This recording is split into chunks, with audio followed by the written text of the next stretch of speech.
நண்பர்கள் அனைவருக்கும் வணக்கம்.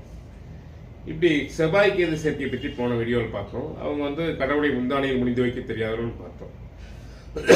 இவங்க என்ன பண்ணணும்னு கேட்டீங்கன்னா, உணவு முறையில் காலையில் பனை வெல்லம், கொஞ்சம் நிலக்கடலை பருப்பு சாப்பிடணும்.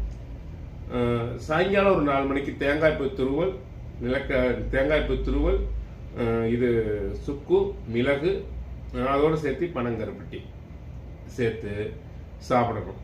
அது மட்டுமல்ல, செவ்வாய்க்கு இது சேர்க்கை இருக்குது இல்லைங்க, நைட் படுக்கும்போது பனங்கற்கண்டு பாலில் கலந்து சாப்பிடணும்.